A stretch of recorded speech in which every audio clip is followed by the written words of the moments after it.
Hello everyone, সবাই কেমন আছেন? আজ হালকা হালকা বৃষ্টি। এই বৃষ্টির মধ্যে কিন্তু টমেটোর চাটনি খেতে সেই মজা লাগে। সেই হিসাবে আমি তৈরি করে নিলাম টমেটোর চাটনি। আমি তেলের মধ্যে আস্ত কয়েকটা জিরা আর পেঁয়াজ কুচি দিয়ে দিলাম। সবাই আমার সাথে থাকবেন, কেমন হয় জানাবেন। পেঁয়াজ কুচির সাথে একটু লবণ দিয়ে দিলাম, একটু বাটা মশলা দিলাম, একটু দিলাম হলুদ, ধনিয়ার গুঁড়া, মরিচ গুঁড়া একটু বেশি দিলাম, 2বার দিয়েছি। আর এই যে টমেটো পিস পিস করে সুন্দর করে কেটে নিয়েছি, এটার সাথে কি নিয়েছি, কাঁচামরিচও কেটে নিয়েছি, আবার আস্ত মরিচও রেখেছি।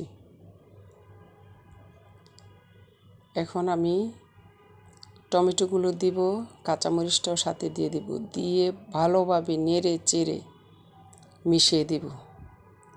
সেই স্বাদ হবে ভাই। আমার প্রিয় ভাই ও বোনেরা, এইভাবে গরম গরম ভাতের সাথে খেয়ে দেখবেন, অনেক টেস্ট হয়। যদিও টমেটোর দামটা এখন অনেক বেশি, আর সব কিছুরই তো দাম নাই কোনটা। তাই সামর্থ্য অনুযায়ী যতটুকু পারবো ততটুকুই খাবো, আলহামদুলিল্লাহ। দেখেন রান্নাটা কিন্তু সেই হবে। আমার প্রিয় ভাই ও বোনেরা সবাই থাকবেন। আজকে কিন্তু আমি ফেসবুক নিয়ে কথা বলছি না, আজকে টমেটোর চাটনিটা নিয়ে কথা বলছি। আসলে টমেটোর চাটনিটা এত পছন্দ আমার, আর এটাতে যদি আমি চিংড়ি মাছ দেই তাহলে তো আরও সেই স্বাদ হবে। যেটা আমার একটা কথা আছে, এত স্বাদ কেন, সেই ভাইয়ের কথাটা আমি নকল করেছি, এত স্বাদ কেন। দেখেন টমেটোর চাটনিটা কত স্বাদ হয়। আজ দুপুরে খাওয়ার পরেই ভিডিওটা তৈরি করেছি। সবাই কমেন্টস করে জানাবেন টমেটোর চাটনিটা কার কার পছন্দ। সেই স্বাদ লাগে। আমার নানা যদিও মারা গেছে, আমার নানার খুব পছন্দ ছিল।